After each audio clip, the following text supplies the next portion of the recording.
Welcome, welcome, everyone. We're so glad that you've decided to join us tonight. It is a special night. For those of you who get a chance to be with us on a regular basis every month, we do something very, very special ever so on Monday nights. Tonight is one of those nights. It is collaboration night. We are releasing a brand new collaboration book. We have a live studio audience in the room right now. Y'all give it up. Woo-hoo! Yes. We have an incredible book that has just released called Reclaiming Me, Embracing Life and Purpose with an Empty Nest. So 10 chapters of an incredible, incredible book, every single chapter with a different story of transition through life, becoming an empty nester, and what happens after the kids leave the house, some of them boomeranging, which we've talked about before. But what happens? How do we find ourselves? How do we move to the next thing? How do we process? How do we find our purpose again? This is an incredible book. If you have kids that are going off to college after the summer, or if you have found yourself in a place of empty nesting, what a wonderful book to bring encouragement to your everyday, and also encouragement to the people who might also be going through something just like this. Incredible summer read. If you're looking for a summer read for a book club, you name it, this is a phenomenal, phenomenal book. You can find it on Amazon.com. There is going to be a link in the chat. Just check it out. By the way, if you are with us right now, why don't you tell us where you're coming from, where you're coming from, really, like you're coming straight to the bookstore, which, by the way, you can if you want to. It's totally up to you. But wherever you're watching from right now, we would love to hear from you. We would love to know where you're from. If there's an author that you are supporting here tonight, put their name in the chat. Give them those balloons and the birthday cake and the whole 9 yards. It's something to celebrate. It is not easy writing a book and publishing a book, and all 10 of our authors have done just that. And it's not just any book. It is a wonderful piece of work. So we would love to invite each and every one of our authors up here tonight to be able to tell you a little bit about their chapter and what they hope that you get from the words that they have poured out on each and every page. So tonight, our very first author, we're going to give a big shout out to Brenda Woomer. Come on down. Brenda is piercing me with her eyes because she's first. No, I'm just kidding. She's wonderful. Absolutely wonderful. Okay, so Brenda, your chapter is called Be on Your Way, Sowing Seeds of Purpose. Why don't you share a little bit about your chapter with our audience today? So my chapter is basically a summary of my story as I was watching my nest empty, and then making a transition to caring for my mother-in-law. And so not only having my nest empty, but living in somebody else's and seeking God's will in the midst of that, and trying to figure out next steps. And how I was looking for big signs, but God chose to send sprouting seeds. Look at that. And, you know, I think we do that more often than we like to admit. We're looking for these like audible voice of the Lord. And he's like, no, I'm going to whisper. I'm going to whisper, or I'm going to send you sprouts of different types of seedlings, just to remind you that I'm in the small things as much as I'm in the big things. And that is one thing you really dive deep into your chapter, which I love.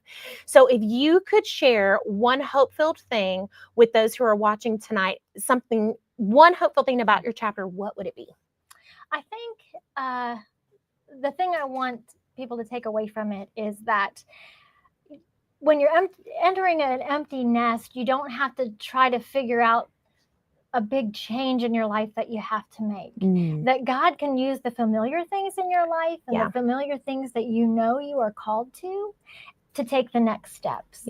But what I want the readers to do is to just ask God. Ask God to show them in the things that are being fruitful in your life now, and just tend to those things first. Such wise words. We can ask him. Absolutely. Oh my goodness. And no question is too big. No question is too small. He knows us inside and out. So to feel vulnerable enough to just ask him what's next. What is now? I guess not necessarily just what is next, but what is now, because everything's changing, and what a beautiful thing. And thank you for those wise words. Y'all give it up for Brenda. We're so proud. Congratulations. As we're preparing for our next author, again, the book is called Reclaiming Me, Embracing Life and Purpose with an Empty Nest. If you happen to be an empty nester, you may be just like Brenda, and you go from one nest into someone else's, which is actually very common nowadays when it comes to those of us. What kind of generation did we call it? Where you're taking care of your parents, but you're also sandwich or rubber bands, one of the two. This is a phenomenal book of encouragement for wherever you are in your journey. And we would love to invite our next author up to the table. Y'all give it up for Jane Harper DeLong. Hi.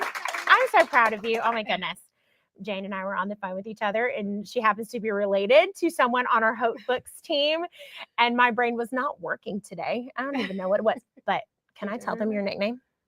Sure. Her nickname is Jelly Bean. It's my favorite thing. Sorry. I just love it. I love it. I love it. I can't wait. I hope to meet your kids and your grandkids one day, because I feel like we're family. Anyway, your chapter is called Who Are You? Finding Your Identity in Christ Alone. Why don't you share a bit about your chapter with us? Okay, well, my chapter is really about how I myself suffered an identity crisis after 20 years of homeschooling, and our youngest wanted to go to school outside our home. And for 3 years, while she was still living at home, but she was schooling outside of our home, I just really didn't know what I was supposed to be doing, who I was, because I had become the homeschooling mom, and that's what my identity was in. And so that's what I wrote about in the chapter. Lots of transition. Yeah. I can only imagine. I've homeschooled my kids for a year and a half now, but 20 years of homeschooling. And then they want to leave. How dare they?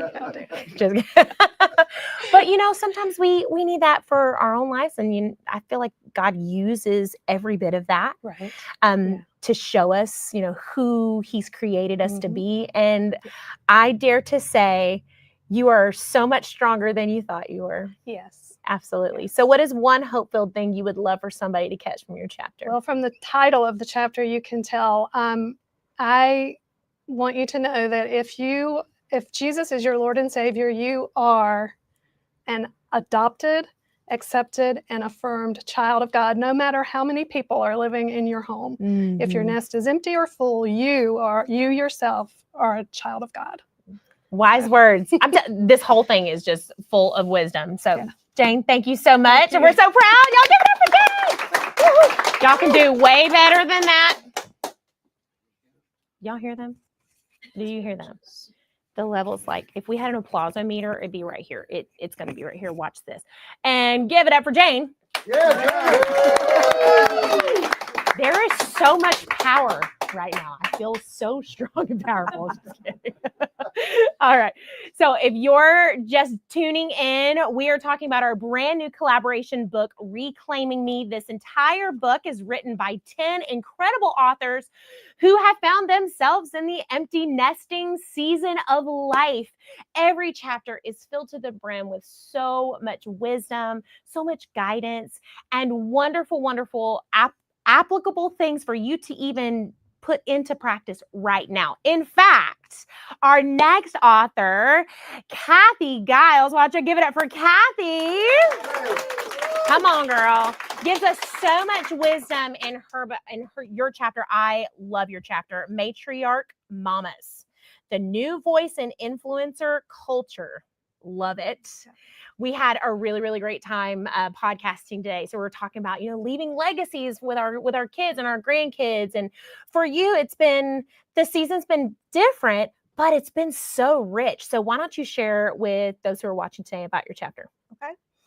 So in my chapter, I'm one of my kids are of I call them the boomerang generation. They moved back home after college, and then they were still living at home when they moved out and married. So we didn't really get to the empty nest phase until we were, they were very much into it as adults. And I felt that one of the things I'm passionate about is that creating a strong family legacy of faith. And I still feel like I'm still a mom, even though I'm a mom of adults. And so my role has to change, but there's still a place for me to be their mom. Yeah. And that includes helping to encourage them build their own strong family faith life. So, and I'm lucky enough, my kids live within a half an hour of me.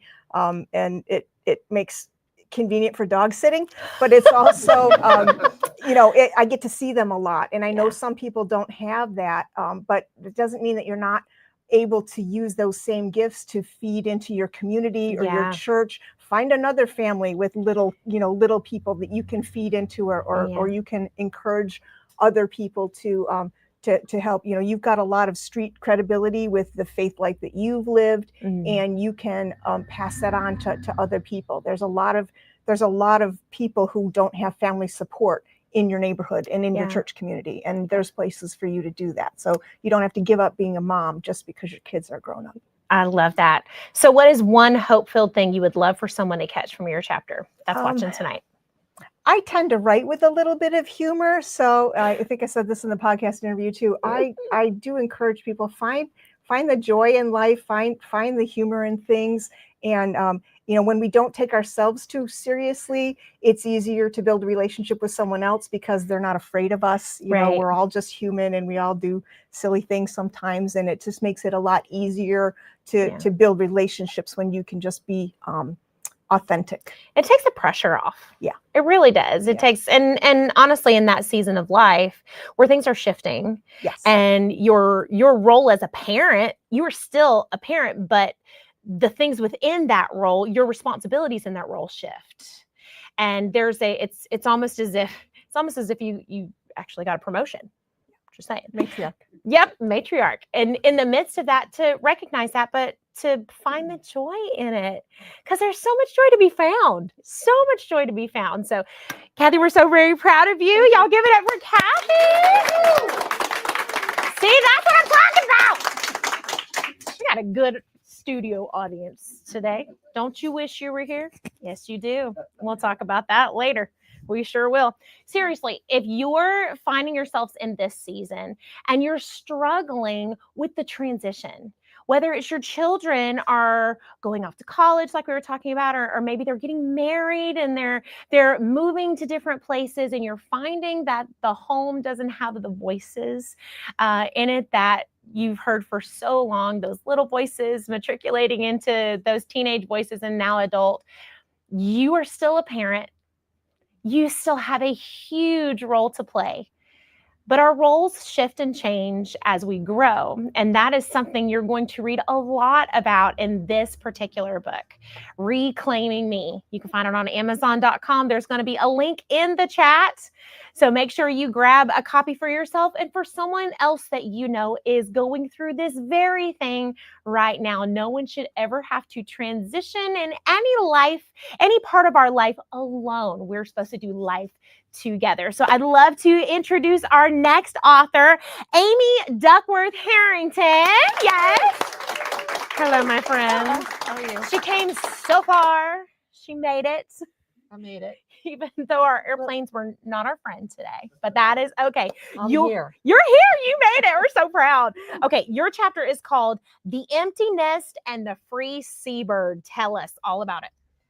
So I took the perspective. I had a lot of fear going into this empty nest thing, wondering what I was going to do, what my next role was going to be. So for me, I just kind of thought of myself as the seabird. I've had my nesting period. I've been with my children. I've done my best, but I kind of thought it was going to be sort of over at that point. I'd kind of be the seabird and run out, do my own thing, and do all these wild and wonderful things that I maybe hadn't done during that time. And then I kind of realized as I'm going into it that my experience wasn't that way. I prepared, I planned, but nothing really happened the way it thought it was going to happen. Yeah. I didn't get sad. I found hobbies that I needed to pick up. I learned how to do it. I was honest with myself. I was open, willing to try new things, but also found that the job is not over. And no one ever really told that to me. I kind of thought it was like, see ya. And truthfully, I didn't have that tearful, moment in the parking lot. My son said, see ya. And I was happy. I was excited for him and excited for myself. So, what in my story, I explained that it didn't happen until about 3 months down the road where he said a few words to me and made me realize that my worry was too much, and kind of the background worry. And I decided I had to let go, which ironically is the motto for his college and a motto for recovery: let go, let God. Yeah. And I really kind of latched on to that. And that's kind of kept me going. Yeah. I loved our conversation earlier today where you were talking about, you and your husband trying new things and allowing your kids to watch that happen. Yep. That mom and dad have a life outside of that, but that it's okay for you to keep growing and keep going. It is not a sentence of, honestly, like a straitjacket that you have to go hide in a corner and you're right, and be sad that my kids are no longer at home. No, there's a whole life left to live. And I loved that. Yeah. I think that's so very important for my our younger kids to be able to son see just it. couldn't believe. He's like, are you ever home? You two seem to be pretty busy. And I, yes, we miss you. We miss you. And But, just in case but you I've got need a to new know. purpose now, and Right. new things that I'm doing. I'm still available. That's still Right. my number one Absolutely. job. So what is one hope-filled thing you'd love for someone to catch from your chapter? I think that reclaiming the things that were, that are important to you. For me, I really wanted to write. And I did a lot of writing in journals, but I really wanted to put something out there. I wanted to share my words. I wanted to do that. So I'm working on different projects, and this was my first jump off the cliff as the free bird. So yes, I did it. You did an incredible job as well. So y'all give it up for Amy. We're so proud. Isn't there an 80s song called Freebird? Yes, there is. I don't even know why I asked, because I know exactly what that song is. No, we're not singing Freebird on the Hope Books show. Oh, it's the Hope Book show. Guess what? Da-da-da-da.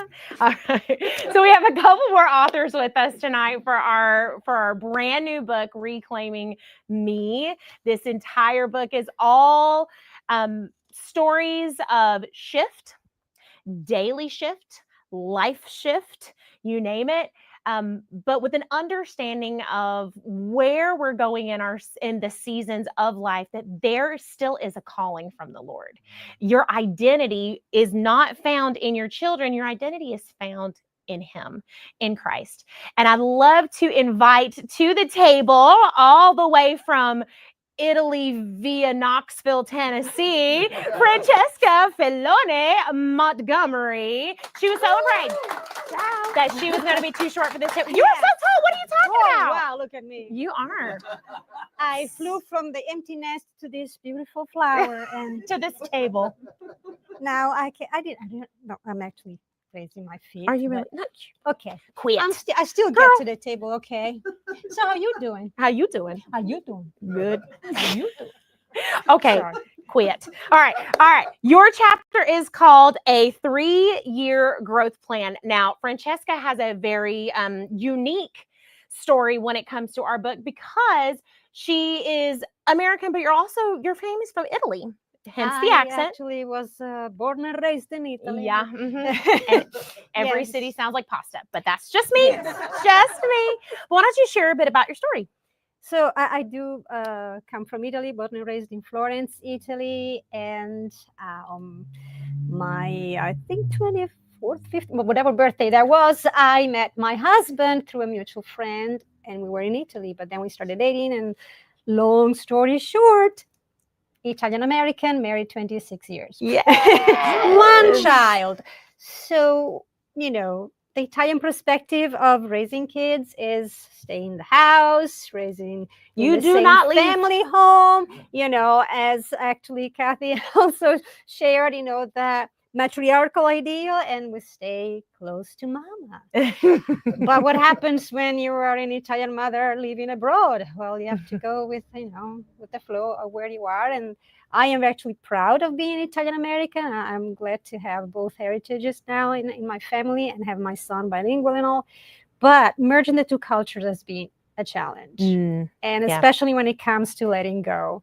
So I went to school and university in my hometown in Florence. Then I got a second master here after I got married. But I was in my hometown, in my own family home before I graduated, while I graduated. So letting go my son 5-6 hours away from Knox Vegas, Tennessee. Knox Vegas, Not that's fun. my favorite because I live very close to there. You know what Coffee I is mean? coming. It's coming. We're Yes, gonna have coffee. It's so- gonna be amazing. You should join us. A lot of adjusting. A lot of adjusting, especially for him. I mean, I remember conversations you and I have had over the phone Mhm. to live in the environment like how you grew up. Him going off to school was not an easy thing for him. He dealt with a lot of things like depression, and He really wanted to go. Don't get me wrong. he did. He wanted to And I go. think the depression is part of growth.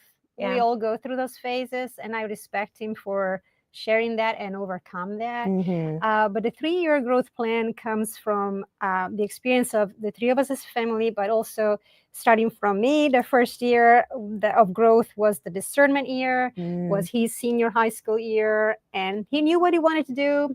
He has seen 7 or 8 colleges that got accepted to all of them. It was amazing, but he knew what he wanted to do. But he also knew that my relationship with him and my life has been revolving around being his mom. Mhm. And he knew that my dreams I had put aside, whatever. He said, Mom, I'm going to follow my dreams. You have to go follow yours. Promise? Wow. And Wow. so the year discernment was kind of tough for that. And I turned 50 that year. Can you believe it? And so it was not fun, guys and dolls. Not fun. So that first year took a vacation of 2 days and a half at the beach by myself, in which I also had a faculty meeting to go to online on Zoom. But it took that to realize my calling that I really feel strong about is sharing God's love with others through a smile, through an act of kindness, through being there for who needs me to be there at the moment, maybe family members, friends, anybody out there. Anybody. So that first year was Yeah. that. The second year was challenges. We had several. And the first year, the struggles were, of course, adjusting, the two of us, husband and wife, without the son in the house. He's kind of a quiet guy, but also we love to laugh. It must be an Italian thing, Kathy, I don't know, but we have to end the day with something that makes us laugh, Yeah. something that makes us smile, something that makes us go to bed relaxed. And my husband is more of a relaxed guy on his own. He doesn't need the laughter. He just sits on the chair in the evening and is fine with that.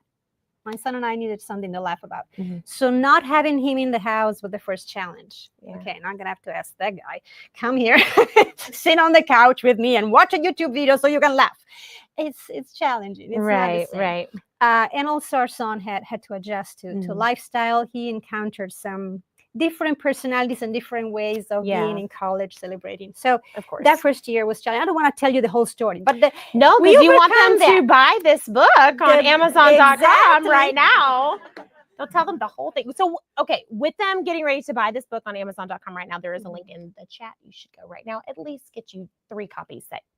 at least 10 copies that you can give to friends. What is one hope-filled thing you would love for someone watching right now to grasp from your chapter?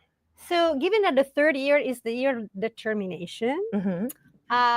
the takeaway is do fill F-I-L-L, your heart with hope. Because if you are determined to see the good in everything, in every situation, every life chapter has beauty in it. Mm-hmm. So if you that's find good. that, you can latch onto it and be determined to make it the best chapter of your life. Mm-hmm. And I also believe that being aware that you are a child of God, whether you believe it or not, the Creator made you uniquely and beautifully. And so having that empty nest means realize that there is a lot inside of you that you can still share and evolve and Mhm. develop. Yeah. And It's the beginning. it is the beginning of a new chapter. So Yeah. read the book with Speaking 10 of chapters. new chapter. Yes. Y'all give it up for Francesca. Yay! Listen, if you catch anything from that and from all of our other authors, even the ones that are coming up, choose to fill your life with hope. And that's something that we believe so deeply here at Hope Books and with Hope Writers as well. Choose to fill your life with hope. It is a perspective shift in your life. Because I'm telling you, the world itself can be very dark. The things around us, the situations that we find ourselves in can very easily topple us over. We have to choose to shift our perspective and cling to hope at all costs. Because you know what? There's hope to cling to. It's out there. You just have to be willing to look for it and to allow it to fill your life. Okay. So our next author, I'd love to invite Michelle Castro Proud all the way from California. Yes. My joy friends. Yes. I love it. I love it. Your chapter is called Becoming Whole Again, Welcoming God During the Season of Life I Needed Him Most. Why don't you tell us about your chapter? Okay, so I'm a single mom of an only child who made me Who an is also one of our Oh. authors, by the way, which is the coolest thing ever. Mom and daughter. Yeah. She made me an empty nester twice. Not once, not once, but twice. So the first time was after high school. She was supposed to go to college a couple hours away. A few weeks before, decided she was going to go back east. And It wasn't a few hours away. yeah, If no, you catch our that was drift. not the plan. That was not the plan. That wasn't it. And so packed her up and let her go. But I did not have a relationship with God at that point in my life, and neither did she. So that was just filled with 4 or 5 months of depression and feeling so alone and not knowing what to do. Now without her, everything had been about her. So fast forward, she came back for break at Christmas and then tells me, "Oh, I'm not going to go back there. I'm going to stay home." And I'm thinking, okay, I just had the worst 5 months of my life and I am depressed and lonely. There's nobody that understands this. And it was awful. She came home and did not leave again until she got married. But in the midst of that, we had gone to a small little church that a friend had gone to. And I went with her just to check it out.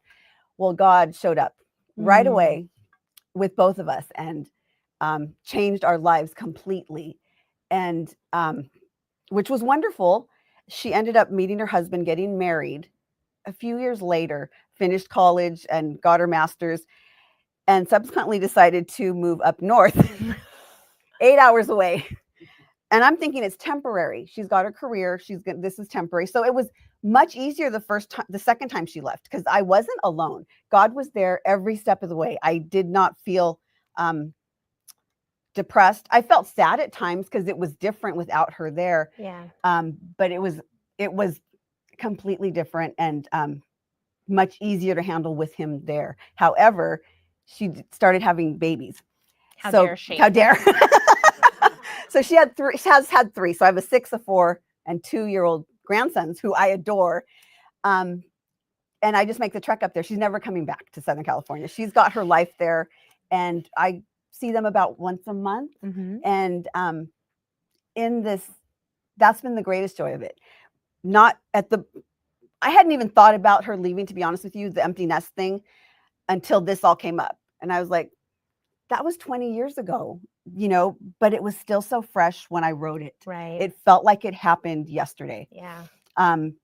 But the blessing in it is that even when I do feel alone, I'm not ever. Yeah. And I have those 3 grandbabies, and life has been good. Not always easy. There's still some struggles, but I just keep looking at God, and it's like, here he is all the time, keeping me focused on those boys. So what is one hope-filled thing you would love for somebody watching tonight to get from your chapter? To know that they're not alone ever, and that God does have a plan. And I know everybody always says that, and you think, well, this is not my plan. And God, I've been praying for this, but you want to do this. but it's okay because then eventually it gets to where your plan is, which has been, my daughter being successful and being a good mom to her children. And I've got these grandbabies and my life's been grand. And I know that if you just keep your chin up and just keep your hand on him and hold his hand through everything and you'll be okay. You'll be Honestly. okay. Yeah. And you'll find joy in all the things. Yes. Well, congratulations. Thank And you. we're so proud of you, friend. Thank Y'all give it you. up for Michelle. Michelle, it's interesting that you said that because I was listening to a podcast the other day and they were talking about, the hard situations in life. And when we pray through different things and we have these plans in our mind, we pray towards the plan we have in our mind, but the plan that the Lord has for us usually looks nothing like our plan. And if we're not careful, we can find ourselves in a place where we complain to God and said, well, this doesn't look anything like I thought it was going to look like. How could you do this to me? And the whole time the Lord's saying, actually, my plan was created so that you would be closer to me. This plan right here was created so that everything that you're praying for, you find me in every piece of it. If you would do it your way, you wouldn't look for me there. So there's just leave that. If you need to sit on that for a second, maybe the situation you find yourself in today does not look how you thought it was going to look. There is hope. There is so much hope. And no, it might not look exactly what you thought, but it will become everything that the Lord intended it to be if you will rely on him and put him in the center of your life and be in the center of his will. So I'd love to invite to the table Miss Melissa Lindsay. Fresh from a Hope Writers Retreat. That's right. Where you got some writing done. We did. We did. That was the first writers retreat I've ever been to, by the way. Okay. I'm super uber Pentecostal, so dead time I don't do well with quiet. It was great. But it was so good, and I needed it, and I actually got so much done. Did you get a lot done? I did. Yes. High five. For real. Well, let's talk about your chapter because we're not here to schmooze about what happened 3 days ago. Next time we have a retreat, you should come. Anyway, all right. Letting go, trusting God through the hard seasons of life. Tell us about it. Okay. So mine picks up at a time where everything had gone wrong. Mm-hmm. So if you've watched Groundhog Day. Oh my gosh, that movie. It was day after day because we had a little Westie. His name was Caesar. Everyone in our neighborhood back home knows Caesar. But he had neuropathy in his paw. And so he had to be bandaged every single day. And so that became my life. I worked from home. Mm-hmm. So I was doing my work from home and taking care of the dog, and it just became my life. Also during that time, we had lots of things that had happened. My dad had passed away. It was during COVID. My mother had cancer. We had a child that went through an ordeal in her marriage that was just devastating. And we were also at a church. Mm-hmm. My husband and I, during COVID, we had left church, as many people have done, and we just hadn't found our way back. Mm-hmm. So it was really a lesson to me in learning, how much you need God, how much you need other people. And so as we started working to get back toward church, I started to feel my spirits lift. It was just a very, very difficult time because I also was depressed at that time. Yeah. And when you're at that point, and you're working from home and you're really isolating yourself, I also found myself hurting and not wanting to be hurt again.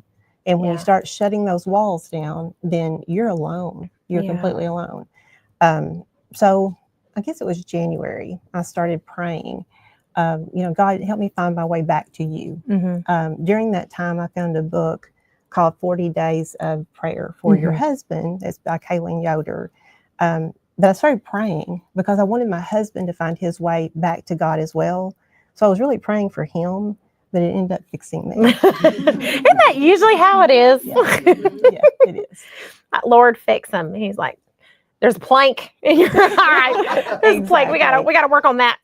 Exactly. That is so. What would be one hope-filled thing you would love for someone to grasp from your chapter? The main thing is we need God. God has to be first in your Mhm. life, above your husband, above your children, above anyone. Yeah. The next thing is we need each other. My life group, big shout out to my life group at First Baptist Church. The women there have helped restore me. So that's the big two. Yeah. Community is huge. It is. It really is huge, especially when you're going through major life transition. Yes. My friend, I'm so very proud of you. High five to you. And I can't wait for what's coming. I'm so excited. Y'all give it up for Melissa. Every single story in this book serves as a beautiful reminder that our identity is not found in our role. It's not found in the routine. It's not found in the stuff that we do, but it is an unshakable truth that we are to be centered and grounded in our identity in Christ. It's very important that, especially in this particular season of life, that we ground ourselves on that. As if not, every situation is different, like you've heard from all of these authors. If we don't ground ourselves in that, it is a slippery slope into other things. It's a slippery slope into depression, anxiety, frustration, and those things hinder us from moving forward in the call that God has on our life, moving forward in your relationships too. I mean, each person in here is touched a little bit on it. It's not just that your kids leave the house or that your house is empty, but there's a hole that has to be filled, and you get to choose what you fill it with. You really do. What you choose to pack in there. For so many years, my husband and I led freedom groups, and our biggest thing was you have to dig the root out, but you have to put something back in. You have to put the right things back in, the godly things back in, the right mindset back in. You can't just leave a gaping hole, because then anything can crawl in to that space. And we don't want that to happen. We want you to have a faith-filled, whole life filled with hope. So let's invite our next author to the table. Why don't you give it up for Karen Joy Cummings? Hi. I love me some Miss Karen. We've had many a phone conversation. Yes, we have. Yes, we It's have. kind of like when we saw each other this weekend. It was like, I know. We're good like to old see you. We're all friends. We're buds. old friends. Yeah. Yeah. Your chapter is called My Nest Isn't Empty. The Lord Lives Here. Why don't you tell us about it? Well, my empty nest started probably 40 years ago when my husband passed away suddenly. So I wasn't completely empty, but I did have 2 young sons that I had to raise by myself. And to do that without a spouse is a little tough. Yeah. So that's where I think my emptiness started, because I had so much to deal with without having a spouse. And then they grew up. I mean, we all had a tough time for about 10 years, you know, and then we all grew up, and my first son moved away to another state when he graduated college. So he was out of the house. And then my younger son went and got married. Well, how dare he? He went and got married on me. So then I was a real empty nester. And I still lived in the house that we had, the boys had, we had raised the boys in and everything. And it still needed some work done. And I didn't want to do it. I didn't want to do it. So I decluttered the house. I went through that whole plan too. I decluttered. And then I decided, you know, I want to pick up the phone and call the landlord and say, come fix this. Instead of me going to fix it instead of me doing it or calling somebody to fix it. So I actually found my apartment before I sold my house. And I knew it was right for me because in my front door, there's a small stained glass window and it actually has a chalice in it. Yeah. It's a mosaic and it has a chalice in it. So I knew God wanted me to move in there. So I did. And I had 4 offers on my house. And 4 offers came and went. So I was paying double duty on the house and the apartment. And then finally, you know, I was able to say, it's not my time. Right. you know, because I Mhm. had the faith in God and I trusted him, and he wanted me to live there because that chalice was in the window. And yeah. Yeah. And so I knew Yeah. it wasn't my time, but then it was. Yep. And, And- now it's a new chapter. And now it's a new chapter, Yes. and I have a And all you big- got to do is call the landlord. and all I have to do is call the landlord. That's the best part. That's right. That's the best part. So, That's the what best part. is one hope-filled thing you would love for somebody to catch from your chapter?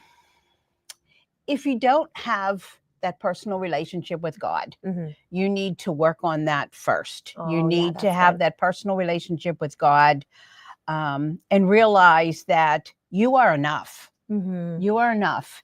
He made you the way he wanted you so that you could spread his word. Yeah. So you need to accept yourself Yeah. the way he accepts you. He Right. loves you unconditionally, and you need to learn to love yourself Yeah. and know that you are enough. I'm sensing a theme. I don't know if anybody else is sensing a theme. This is such a pivotal moment in our lives for us to do some major reflection on our Mhm. identity in Christ. It doesn't just happen when No. you're young or you're a teenager or a college student or a young adult. Every season of our life points us to a place where we can rediscover him in a different way, in a new Yes. way, but also for us to find ourselves deeper in him and for him to help us see ourselves like he does. Yes. And Exactly. sometimes if we're not careful, we can lose that perspective. I almost feel like every season shift in our life is just the Lord saying, this is just a perspective shift. It's not Yeah. really a season. Yeah. It's a time for us Yeah. to shift our There's perspective. something new for you to try. There's something new for you. There's Yeah. something new for you. Yeah. Well, my friend, we're so very proud. Okay, Y'all thank give you, it up thank for you. my friend, Thank you. Miss Karen. And in fact, we have two Karens. Oh, maybe not. Maybe not. So I'll talk a little bit about Karen's because she's not able to be with us online.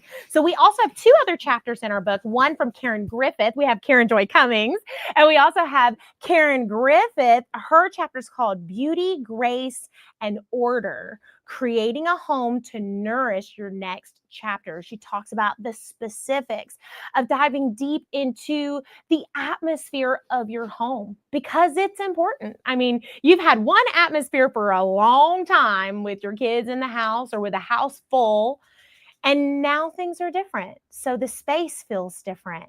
And so she goes into those three particular areas for you to really get some practical application for you to move forward in your next season.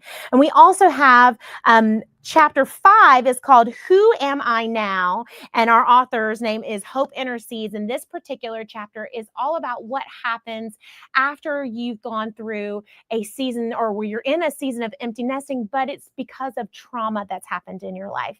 Not every empty nesting season is just because your kids went off to college or they got married. Sometimes traumatic events happen in our life, and we have to ask ourselves, okay, who am I now that the season has shifted in this particular way? So if you haven't figured it out already, this book is filled to the brim with so much hope, so much encouragement, so many things for you to grasp onto in this very particular season of life. You can find this book on Amazon.com right now. The link is going to be in the chat. Why don't you give all of our authors a shout out right now in the room? We're so proud of you. So proud of every one of our authors. It is not easy to pour your heart out on paper, but we make this a very safe place for you to be able to do that. So you might be wondering right now, how can I get involved in something like this? You have a story to share. All of us have something that we've gone through, that the Lord's placed in our hearts, that is for a lost and dying world. And we want you to be a part of what's happening here at Hope Books as we write to change the world. Okay, so if you go to hopebooks.com/collabs, you can check out all the different collaboration projects that might just fit where you are in this season of life or where you've been in the past. We have so many brand new ones that are coming out. 2 brand new ones just came out this past week, and we take 10 authors on each project. Each project is 2,000 to 5,000 words, and you get to be a part of what's happening like right now in this room and be a fully published author. Think think about that. In a very short amount of time, you can go from thought in your head to a fully published book in your hands and be a part of an incredible community of people that are doing just that, getting their hope-filled words out into the world. So hopebooks.com/collab. We hope to see you again at our next collaboration event. So let's give it up one more time for our authors. Good job, everyone. And we'll see you right back here in July for our next collaboration celebration.